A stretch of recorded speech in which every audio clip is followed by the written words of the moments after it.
¿verdad? Sin saber en qué consisten.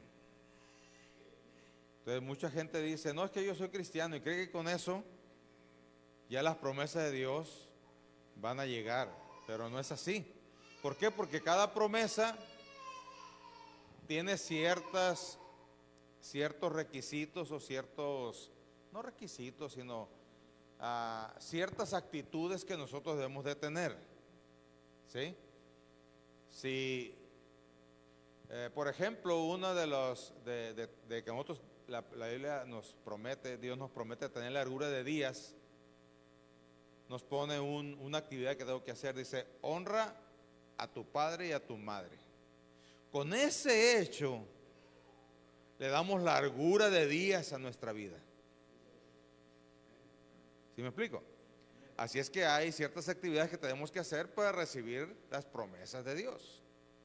¿Ok? Entonces, en eso quedamos el domingo pasado con respecto a la fe y cómo debemos de vivir nuestra fe basado en lo que Dios nos manda y basado en lo que Dios nos promete.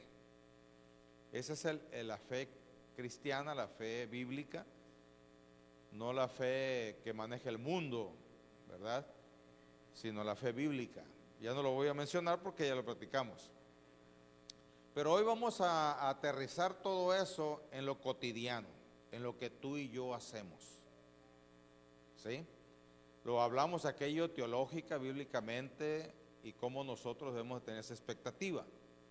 Pero ahora, ¿cómo yo puedo aterrizarlo a mi vida cotidiana? Mi vida que estoy yo llevando a cabo en mi matrimonio o como persona, ¿verdad? Con mis hijos, donde yo trabajo, donde yo vivo, donde yo me desenvuelvo, me desarrollo.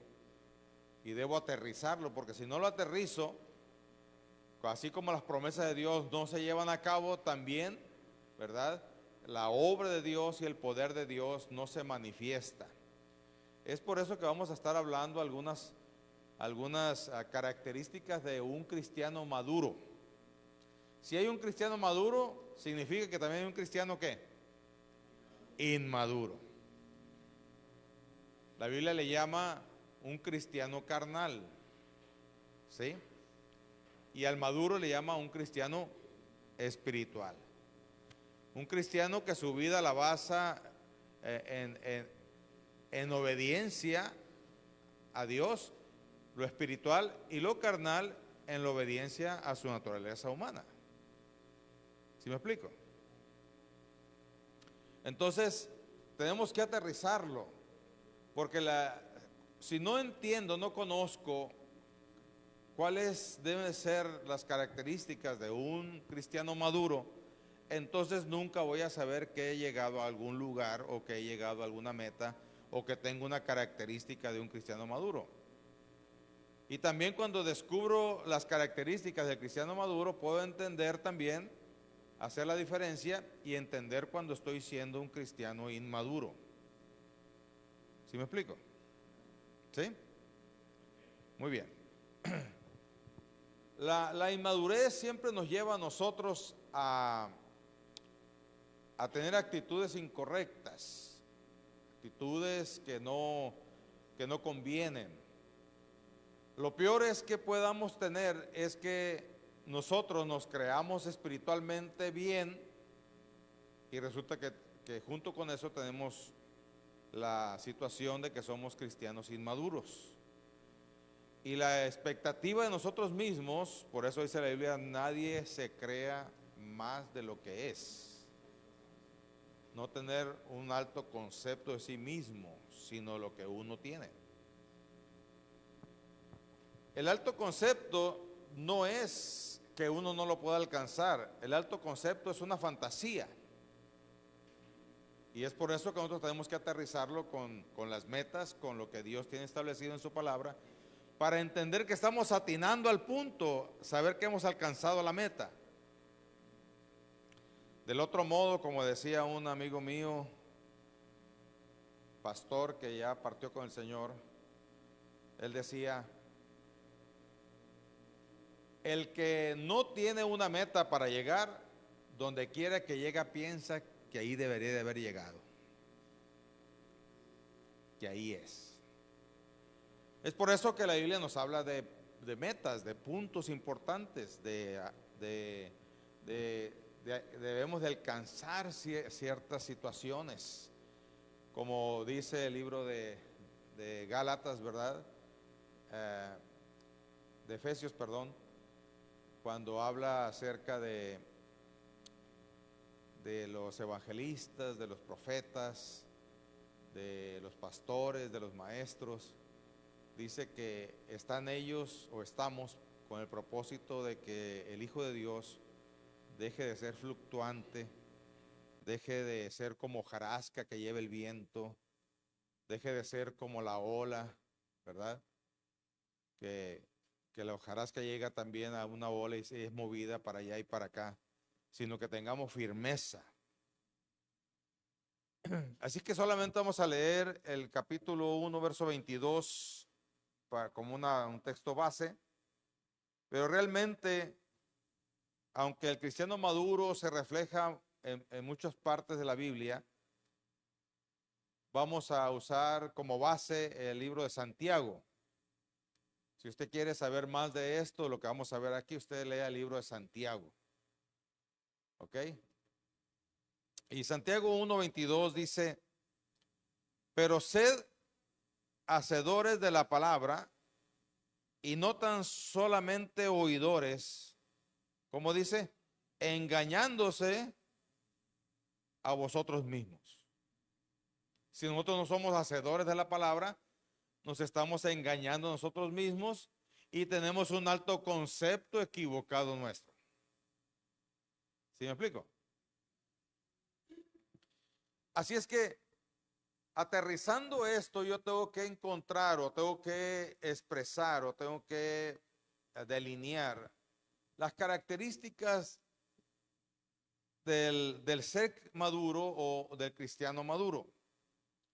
Y lo primero que marca el libro de Santiago viene en el capítulo 1, verso 5.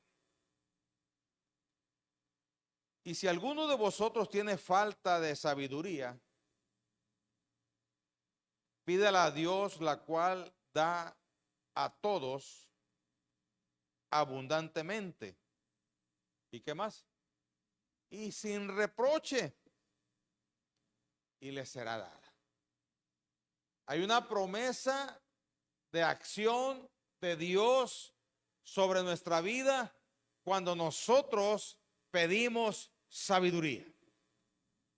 No cuando pedimos dinero. No cuando pedimos posesiones. No cuando pedimos vacaciones. Cuando pedimos sabiduría. Dios no tiene ningún problema, como lo hemos leído, ningún problema, o sea, no nos reprocha absolutamente nada, sino que nos da. Ahora, ¿cuál es el problema cuando nosotros no entendemos bien esto? Esto viene en el capítulo 3, verso 13 al 18. 3, 13 al 18. Vamos a ver qué significa la sabiduría de lo alto. ¿Quién es sabio y entendido entre vosotros? Muestre por la buena conducta sus obras, ¿en qué? En sabia mansedumbre. La mansedumbre es algo muy importante en nosotros. Nosotros no somos violentos, nosotros no somos grotescos. A veces se nos chispotea una que otra vez, ¿verdad? Pero ahorita vamos a ver ese punto importante como parte del cristiano maduro. Pero nuestra característica principal es la mansedumbre. ¿Por qué la mansedumbre? Porque cuando una persona sabia actúa en mansedumbre. Mansedumbre significa apacible, significa tranquilo. No significa que no entienda los problemas, no significa que no sepa que tiene problemas, no significa que no tenga los problemas.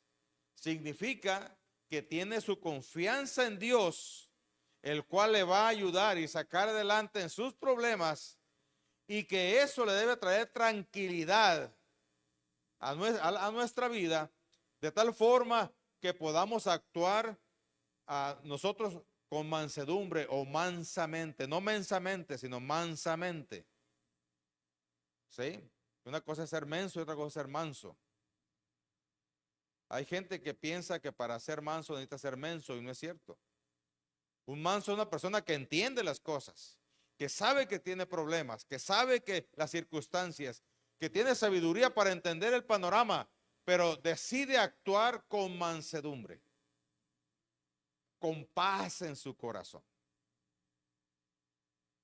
¿Ok?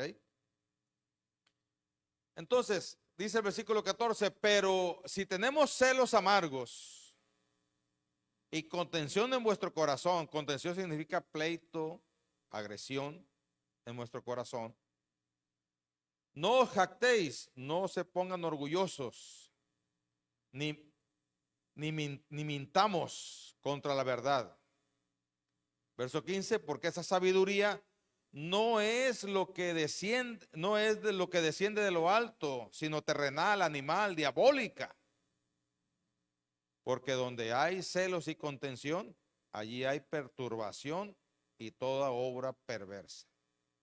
Pero la sabiduría, que es de lo alto, es primeramente ¿qué? Pura, después pacífica, amable, benigna, llena de misericordia, de buenos frutos, sin incertidumbre ni hipocresía. Y el fruto de justicia se siembra en paz para aquellos que hacen la paz. Una persona con mansedumbre es una persona que siembra la paz. La sabiduría de lo alto tiene que ver con estos puntos que acabamos de enumerar y lo vamos a volver a repetir. Dice que la sabiduría, verso 17, que es de lo alto, es primeramente pura, pacífica, amable, benigna, llena de misericordia y de buenos frutos, sin incertidumbre ni hipocresía. Entonces, una persona que es sabia, o mejor dicho, un hijo de Dios o un cristiano que practica o que es maduro, es una persona que tiene una sabiduría de lo alto. No estoy diciendo que no experimentes enojo, porque el enojo es parte de un procesamiento químico en nuestro cuerpo, ¿verdad? Pero una cosa es que experimente enojo y otra cosa es que lo manifieste y destruya a los demás.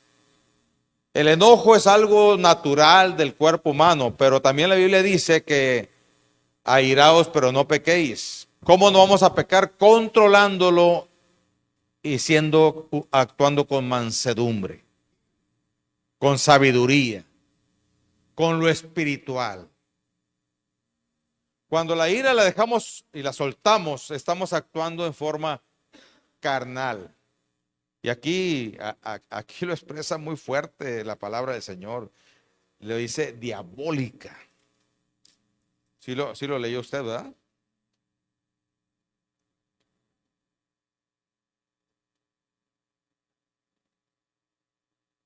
Porque esa sabiduría, dice, no es lo que desciende de lo alto, sino terrenal, animal y diabólica. Esto viene en el verso 15 del capítulo 3. Entonces, un cristiano maduro es aquel que sabe usar la sabiduría y controla no por práctica, como algunos le llaman madurez emocional o inteligencia emocional, perdón, le llaman. Porque la inteligencia emocional tiene que ver con conveniencias. O sea que si me conviene, entonces me controlo. Si no me conviene, exploto. Pero la sabiduría tiene que ver con entender lo que yo soy como hijo de Dios y que tengo la capacidad espiritual de poder controlar lo que es mi ira, mi enojo, mi carnalidad. Y así estoy yo expresando sabiduría. Así es que un cristiano maduro lo primero que debe tener es sabiduría de lo alto.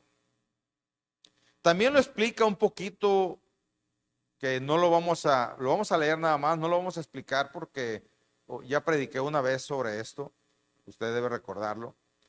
Viene en el Salmo 111, versículo 10. Aquí está, Salmo 111, versículo 10. El principio de la sabiduría es el temor de Jehová. Buen entendimiento tienen todos los que practican sus mandamientos. Su loor permanece para siempre. Loor significa alabanza, adoración, exclamación de reconocimiento. Así es que cuando yo tengo el principio de la sabiduría, que es el temor a Jehová, hay un entendimiento acerca de sus mandamientos, y sus mandamientos lógicamente son lo espiritual, nunca lo carnal. Inclusive en Gálatas capítulo 5 nos habla de esa diferencia. Dice que lo espiritual y lo carnal tiene una lucha encarnizada en nosotros. Y habla de nuestra vieja naturaleza, habla de la naturaleza que ya dejamos atrás. Pero siempre quiere volver, basado en cómo reaccionábamos en el pasado con respecto a las circunstancias que nos rodeaban. Pero que ahora tenemos que aprender a tener otras actitudes basadas en la sabiduría de lo alto y las promesas de Dios. Porque antes teníamos una serie de problemas y circunstancias que nos llevaban a nosotros a la crisis emocional, de tal forma que destruíamos o nos autodestruíamos nosotros y destruíamos a los demás. Y por eso es importante que el Hijo de Dios, el cristiano maduro, entienda que su primera característica es que debe ser un hombre y una mujer sabia. La sabiduría marca nuestra vida, hermanos. Entienda que no estoy diciendo un hombre y una mujer perfecta. Perfecto, ¿sí me está entendiendo eso?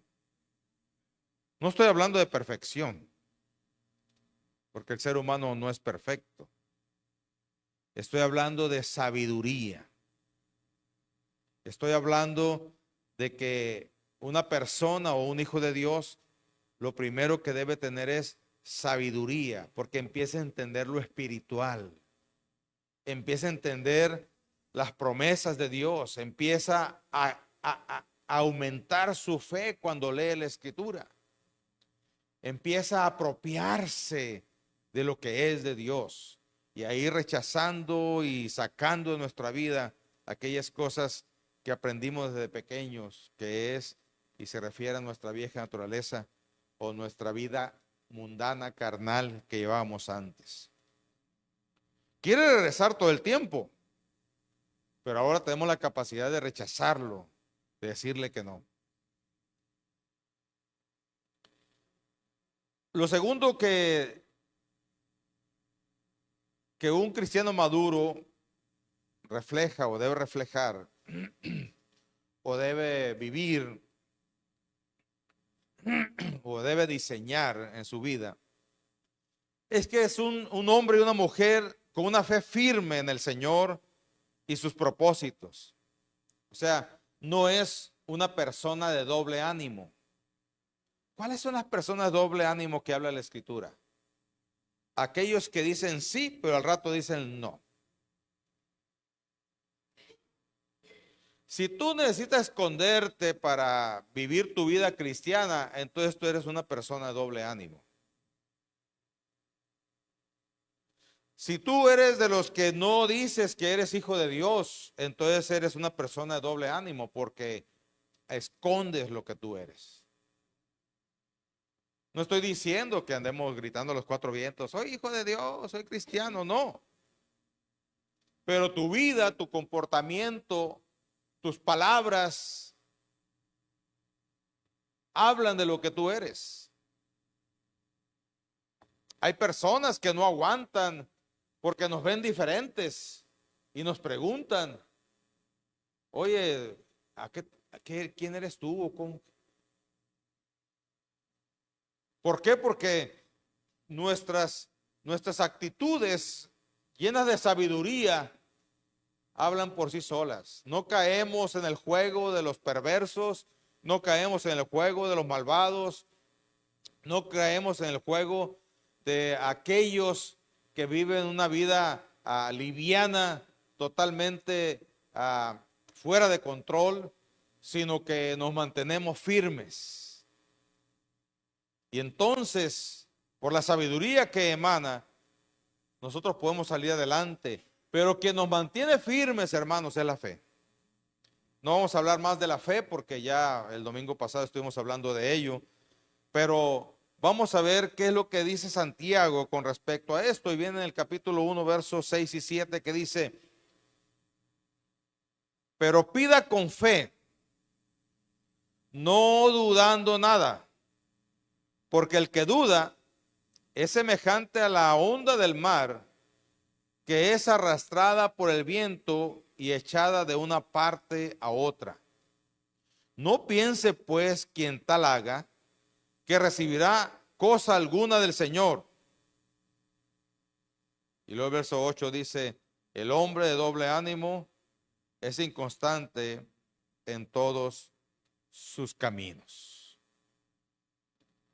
Cuando uno toma el camino de la fe, cuando uno toma el camino como hijo de Dios, y uno empieza a tener una fe no bíblica, sino una fe del mundo, entonces empezamos nosotros a tener ese tipo de desvaríos, ese tipo de ser inconstantes en nuestros caminos. Hermanos, muchos de nosotros tenemos malas costumbres que traemos del pasado. A veces empezamos algo y no tenemos acostumbrado terminarlo. Hasta nos sucede en las relaciones emocionales o sentimentales. El mundo así lo maneja, por eso mucha gente del mundo maneja corazones de condominio. ¿Por qué? Porque tienen muchos amoríos, siendo que la actitud correcta de un ser humano y más de un cristiano maduro es terminar una relación antes de iniciar otra. ¿Sí? Entonces, por hablar de un tema cotidiano, pero ¿cuántas cosas hemos iniciado nosotros en la casa y la dejamos a medias? Lo digo porque a veces sufro yo de ese problema que vengo arrastrando del pasado y que no lo he atendido. ¿Sí? Pero ¿cuántos tenemos? No solamente proyectos que de parte de Dios que hay en nuestra vida y que no les hemos dado seguimiento. Como el proyecto de santidad, por ejemplo, que nosotros debemos de buscar. Ese proyecto de santidad debe estar en nuestras vidas, pero si somos inconstantes, entonces lo dejamos en stand-by. Espérame tantito. Y no somos constantes. Y hay veces que no vuelve eso. Y empezamos a alejarnos, empezamos a sentirnos mal, empezamos a echar la culpa a los demás. Y allí empieza nuestra retirada como hijos de Dios. Entonces, es importante esto. En tu vida, en tu casa, en tu trabajo, En tu trabajo debes de hacer las cosas bien. No como para los hombres, como dice mi esposa, porque así dice la Biblia, sino para Dios. Y cuando dice bien, no significa que tú traigas un desbalance a tu vida. Significa que dentro de tus capacidades y dentro de un balance que debe haber en tu vida, debes accionar con lo mejor que hay en ti, en el trabajo o en el negocio. No de mala gana. Igual que como padres, no somos perfectos, tenemos fallas, pero debemos de echarle muchas ganas y buscar ser el mejor padre y la mejor madre del mundo, sin caer en la exageración, ¿verdad? Porque a veces queremos ser tan buenos padres que nos convertimos en alcahuetes, en, basados en nuestra flojera o la falta de cuidado. Decimos que somos buenos padres y soltamos a nuestros hijos. Que hagan lo que les dé la gana, que vayan y vengan y todo lo que sea.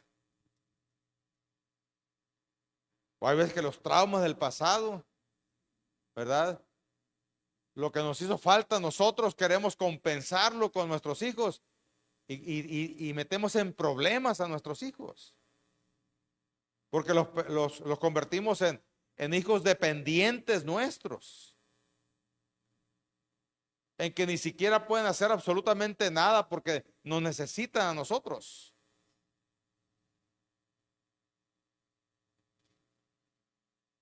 El otro día estaba leyendo un artículo de Bill Gates. Es uno de los más ricos del mundo. Y hablaba de sus hijos. Y él dice que él formó a sus hijos haciendo valorar lo que es la vida. Dice que él nunca les dio nada.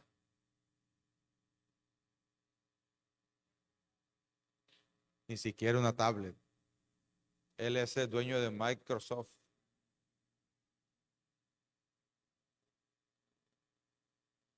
Dice que no les dio nada. Que les puso a disposición muchas cosas, pero que no les dio nada. Todo les costó. Ahora, no estoy diciendo que seamos malvados, perversos, pero sí tenemos que usar la sabiduría y el entendimiento para poder saber darle a nuestros hijos lo que realmente necesitan. Porque hay veces que necesitan más un incentivo que solucionarle el problema. A veces necesitan una guía, más que hacerles todo. A veces necesitan que uno los deje solos y cuidarlos desde lejos para que ellos se valgan por sí mismos. Los padres que tenemos apego, que tenemos porque me cuento, siempre queremos solucionar la vida a nuestros hijos, aunque estén grandes. Yo sé de un problema de mis hijos y me muero por ir a solucionar los problemas. Pero me aguanto y digo, Señor, ayúdame, ellos necesitan aprender de la vida, necesitan aprender lo que cuesta, necesitan aprender. Nosotros les enseñamos principios, nosotros les enseñamos el camino que deben de llevar y deben aprender a tomar sus propias decisiones.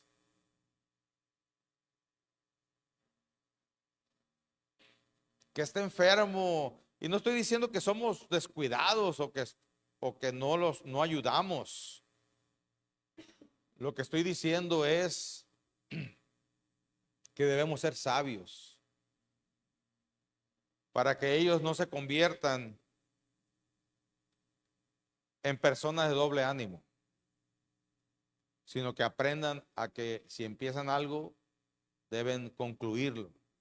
Y si no lo concluyen, que por alguna circunstancia, situación, sepan terminar el asunto. ¿Sí? Porque a veces no se puede lograr todo. Un día se me ocurrió a mí que me que me salieran alas, ¿verdad? Para volar, ¿verdad?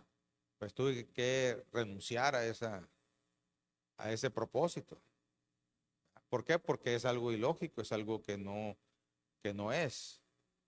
¿Sí me explico?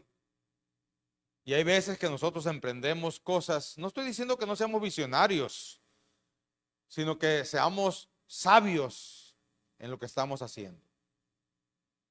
Cómo estamos educando a nuestros hijos, cómo los estamos sacando adelante. Así es que, hermanos, nuestra fe debe ser una fe firme que nos lleve al camino donde ya lo vimos el domingo pasado, que esté basado en los mandatos del Señor, en su palabra, y esté basado en sus promesas del Señor, en su palabra. Por eso lo que al principio leímos en el capítulo 1, verso 22, dice, por lo cual, deshaciendo toda inmundicia, eh, pero sed hacedores de la palabra y no tan solamente oidores, engañándonos a nosotros mismos.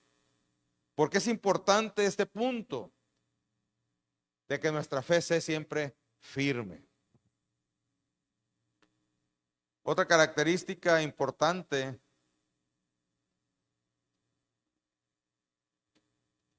de un cristiano maduro es que tiene una vida de obediencia. Porque no es solo un oidor de la palabra, sino un hacedor de la palabra. Dice el verso 19 del capítulo 1. Por esto, mis amados hermanos, todo hombre sea pronto para oír, tardo para hablar y tardo para airarse. Oiga, qué indicación tan importante. Pronto para oír, tardo para hablar y tardo para airarse. En un diálogo debemos de ser todo oídos. Hay veces que nos autoprotegemos nosotros al quererle quitar la palabra a la otra persona, al no, prácticamente no quiere escuchar. Al no querer escuchar, se opone, al no querer escuchar, se cierra, ¿verdad? Al no querer escuchar, se pone agresivo, agresiva. Pero cuando nosotros aprendemos a ser obedientes, es cuando aprendemos a oír. Lógicamente, lo que platicamos, lo que oímos, hay también un filtro que se llama oírlo todo. ¿Qué dice? Retener lo bueno y desechar lo malo. Ese es el filtro para nosotros. Pero ¿cuál es lo bueno para nosotros? Porque hoy el mundo está todo chueco. Hoy a lo bueno le llaman malo y a lo malo le llaman bueno. ¿Sí? Así que lo bueno para nosotros no es otra cosa sino aquellos temas que la palabra del Señor tiene clara y que nosotros debemos filtrarla en su palabra, aquella información. Pero si queremos nosotros realmente solucionar algo, necesitamos oír. ¿Oír para qué? Para saber los argumentos, el por qué la otra persona quiere platicar con nosotros.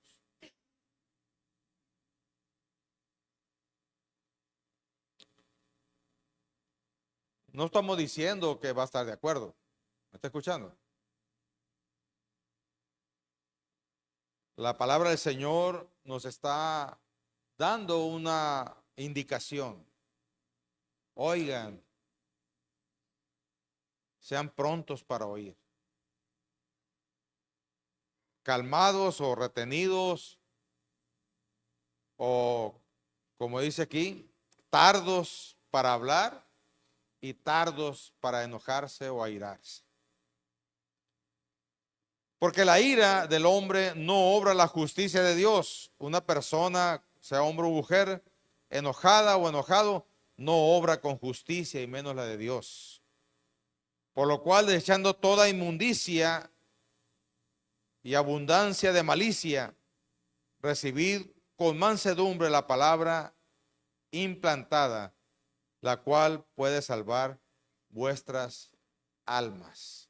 La palabra implantada no es otra cosa sino lo que está escrito por el Señor para nosotros.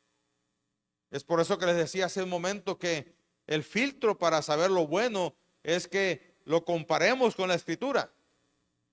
Y cuando lo hacemos así, entonces tendremos nosotros una oportunidad de ir añadiendo algo bueno a nuestra alma o la salvación a nuestra alma. Pero ser hacedores de la palabra, dice, y no tan solamente oidores, engañándose a nosotros mismos, porque si alguno es oidor de la palabra, pero no hacedor de ella, este es semejante al hombre que considera en un espejo su rostro natural, porque él se considera a sí mismo y se va y luego olvida cómo era. Mas el que mira atentamente en la perfecta ley o la palabra, la de la libertad, y persevera en ella, no siendo oidor olvidadizo, sino hacedor de la obra, este será bienaventurado en lo que hace. Aquí hay una promesa bien importante. Si obedecemos la palabra o lo que oímos lo filtramos con la palabra, dice que vamos a ser bienaventurados. Eso es algo que debo añadir a mi vida, porque definitivamente que yo quiero que me vaya bien. Y hablar de las bienaventuranzas está hablando del bienestar de la persona. Si quieres que haya bienestar en tu persona, entonces debemos aprender a oír, pero filtrar con la palabra del Señor. Y no solamente eso, sino dice que seamos hacedores de la palabra, porque entonces seremos bienaventurados. Y con este punto termino el día de hoy. Lo vamos a poner en dos secciones.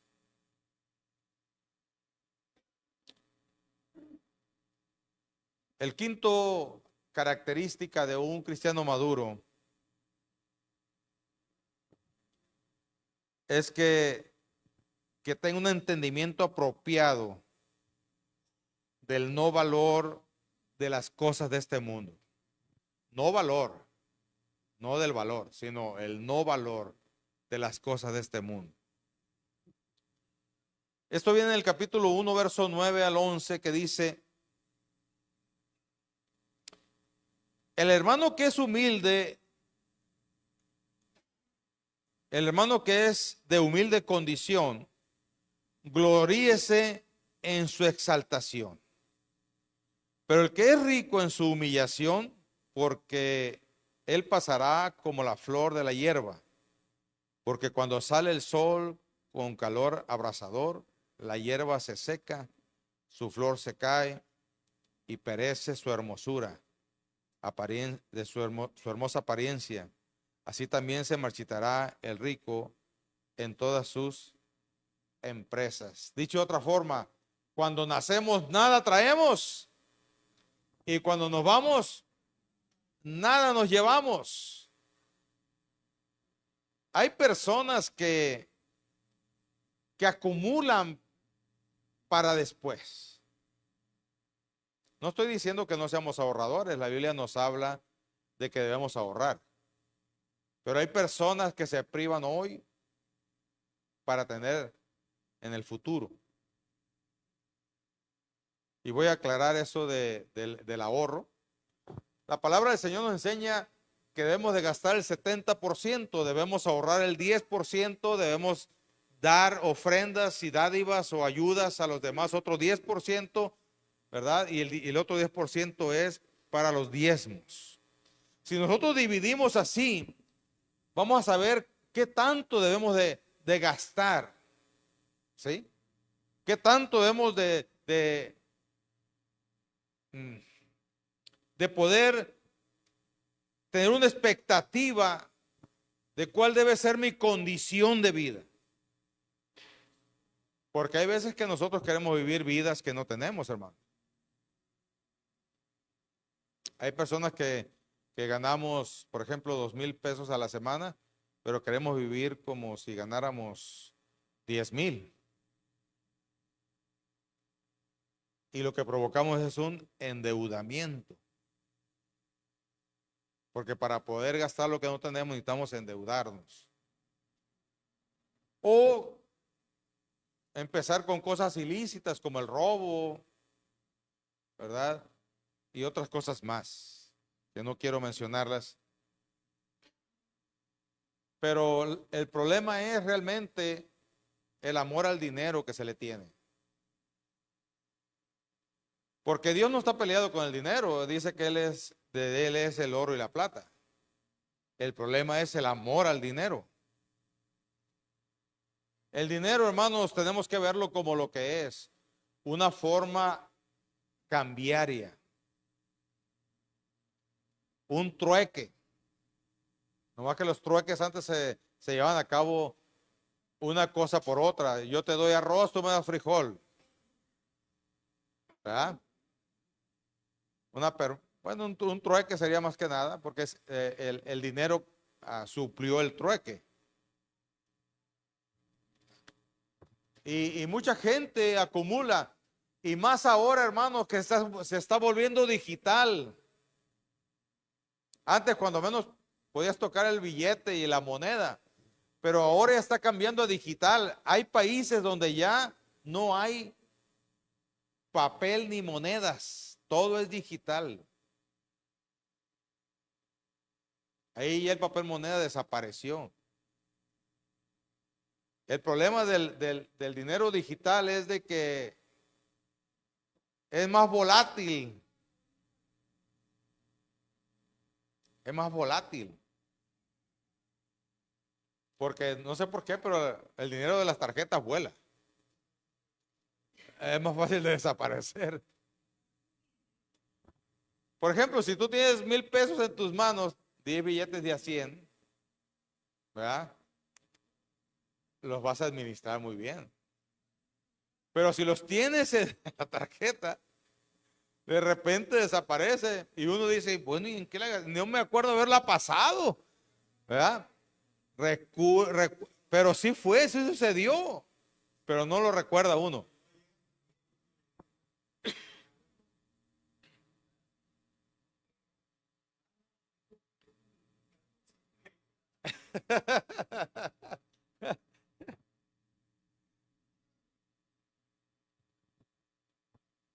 Hermanos, tenemos que entender que tenemos que tener un valor correcto de las cosas del mundo. Hay muchas canciones, pero también la Biblia habla muy seriamente de esto.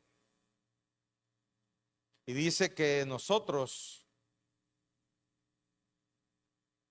lo que tenemos que hacer son tesoros en el cielo, dice. Y hablar de tesoros en el cielo no se trata de dinero. Se trata de actitudes. O sea, actuar con sabiduría. Invertir en el reino de Dios.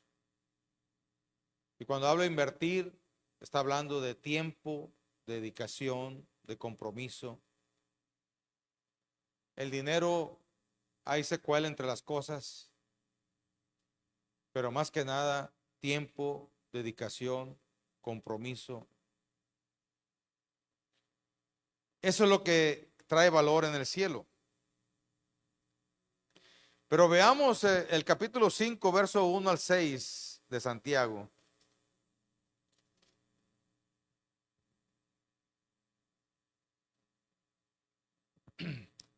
Fíjese bien, la Biblia nos habla de un entendimiento propiamente correcto del valor que debe tener las cosas de este mundo.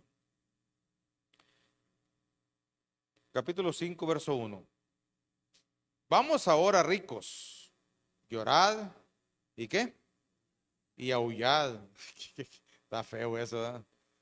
Ponerse a aullar. por las miserias que os vendrán. Vuestra riqueza está, ¿qué? Podrida. Y vuestra ropa está comida de polillas. Vuestro oro y plata están enmojecidos, y su moho testificará contra vosotros, y devorará del todo vuestras carnes como fuego. Habéis acumulado tesoros para los días postreros. He aquí, clama el jornal de los obreros que han cosechado vuestras tierras, el cual por engaño no les ha sido pagado por vosotros. Y los clamores de los que habían cegado han entrado en los oídos del Señor de los ejércitos.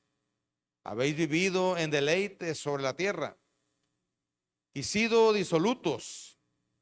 Habéis engordado vuestros corazones como en el día de matanza. Habéis condenado y dado muerte al justo, y él no os hace resistencia. La riqueza de mucha gente, no de todos, porque hay gente rica que es justa, pero la mayoría de nosotros que manejamos el dinero que el mundo ofrece y las posesiones que el mundo ofrece, muchas veces lo hacemos con injusticia. A veces abusamos del que nos construye, del que nos hace. No estoy diciendo que no busquemos ofertas, ¿verdad? Pero que lo hagamos con justicia.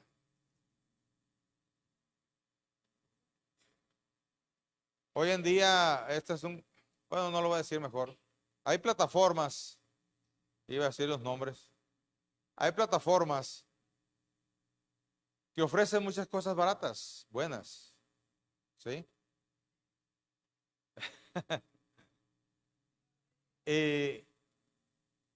Y hay muchas, no solamente una, hay muchas.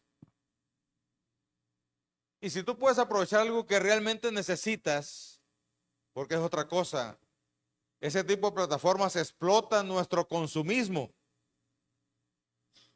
Nos hacen comprar cosas que no necesitamos. ¿Sí? Y cuando compramos cosas que no necesitamos, lo único que estamos haciendo es acumulando cosas. Al rato se convierten en basura para nosotros y las tiramos. Y estamos siendo injustos porque ese poquito o mucho de nuestro recurso pudiera ayudar a nuestra familia. El asunto es manejar las cosas de este mundo con justicia, entendiendo lo que Dios ha permitido llegar a tu vida y ser agradecido con Dios. No conformista, como algunos piensan que nosotros los cristianos somos conformistas, porque no somos envidiosos, sino hijos de Dios que actuamos con sabiduría y con justicia. Y que estamos contentos con lo que tenemos mientras el Señor nos sigue bendiciendo y prosperando. ¿Sí me estoy explicando?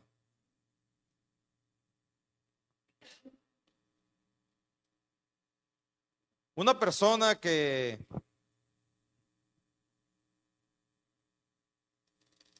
su prioridad es el amor al dinero, se convierte en una persona injusta, una persona que se autodestruye, una persona que abusa de los demás porque quiere acumular.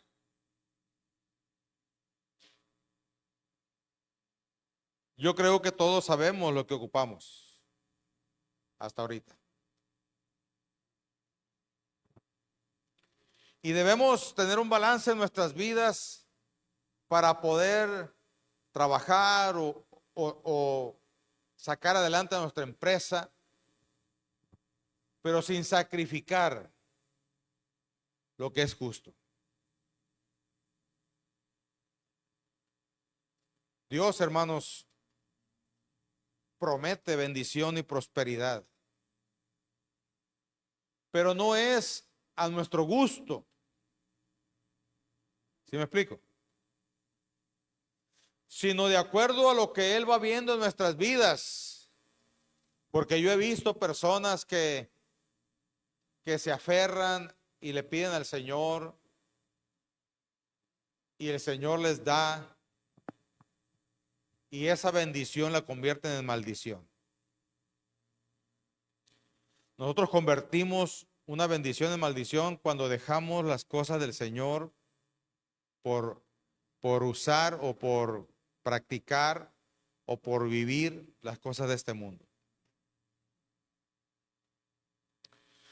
Tu casa puede ser de bendición o de maldición. Tú tienes la decisión. Tu auto puede ser un auto de bendición o de maldición. Es tu decisión. Tu vida misma puede ser de bendición o de maldición, pero es tu decisión. Dios siempre querrá prosperarte, Dios siempre querrá ayudarte, Dios siempre querrá estar contigo, sacarte adelante, pero tú tienes la decisión.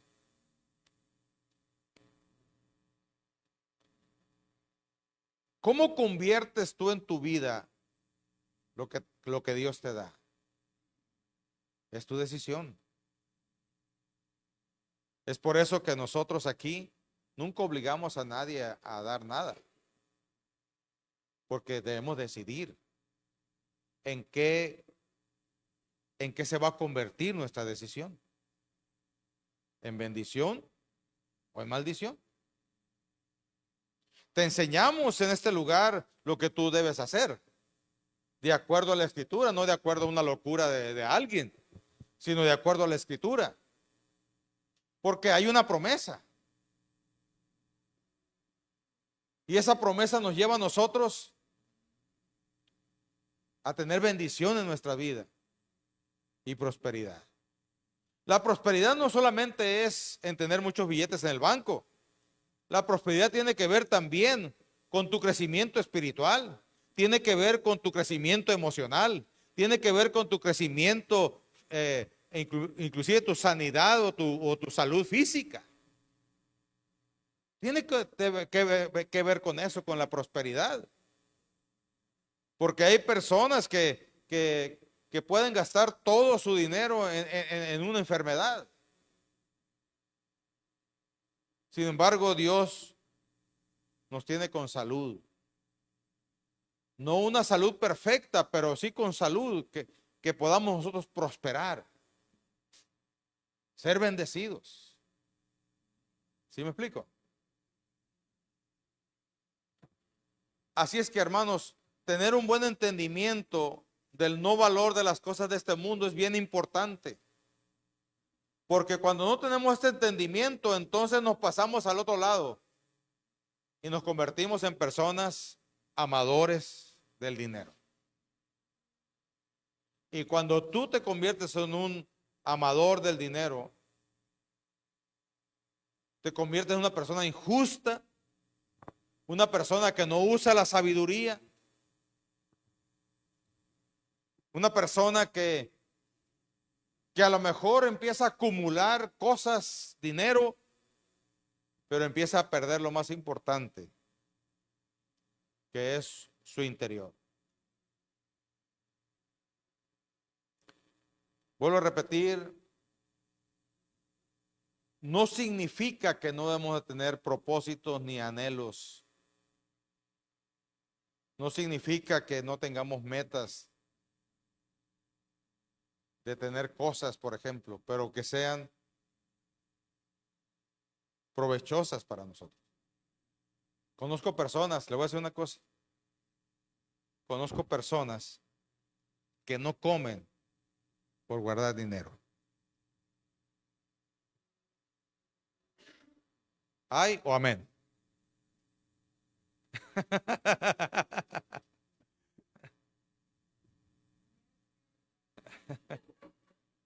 Y no estoy hablando de lo que llaman también el pecado de la gula. Estoy hablando de algo normal. ¿Vale? Alimentarse bien. ¿Verdad? Yo no estoy diciendo de aquellos que están trabajando y que lo que el ingreso que tienen no les alcanza. No estoy diciendo de eso. Estoy hablando de aquellos que dejan de comer por guardar dinero. ¿Sí me explico? Inhiben o quitan un momento de bendición para la familia por guardar dinero. Hace muchos años, con esto termino. Segunda vez que digo, bueno, ya ahora sí, termino. Hace muchos años, platiqué yo con un concesionario, se llamaba Nicolás, se llamaba porque ya murió, don Nico, le decíamos. Y una vez que lo visité a su casa, no sé por qué, era concesionario de camiones, nosotros tenemos camiones también, urbanos, y no sé por qué, no recuerdo ahorita bien por qué lo visité, y vi su casa bien grande, ¿verdad? Y él tenía 2 concesiones. Y se me ocurrió preguntarle, oiga, don Nico, le dije, ¿cómo le hizo usted para tener esta casa y estas concesiones? ¿Y sabe qué me dijo?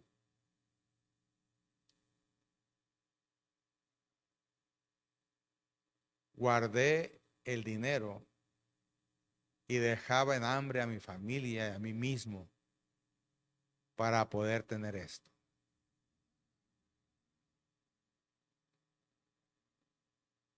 Ah, yo le pregunté porque quería recibir una orientación de cómo hacerle, ¿verdad?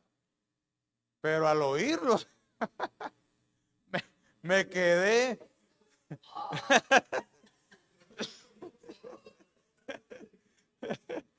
me quedé helado, ¿verdad? Y no estoy diciendo que seamos despilfarradores, ¿no? Pero una cosa es el poner en crisis a uno mismo y su familia, porque precisamente estaba enfermo, ¿verdad? Y su familia pues desintegrada. Pero ahí estaba el caserón y los camiones allá afuera. Entonces, es increíble cómo las personas pueden perder su conciencia y el valor o el no valor de las cosas del mundo. Tenemos que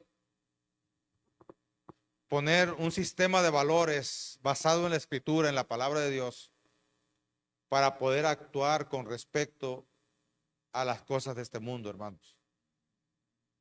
Así es que un cristiano maduro es el que tiene bien entendido el no valor que debe tener las cosas de este mundo. Porque perdemos más. Amén. Vamos diciéndole, Señor, quiero ser maduro.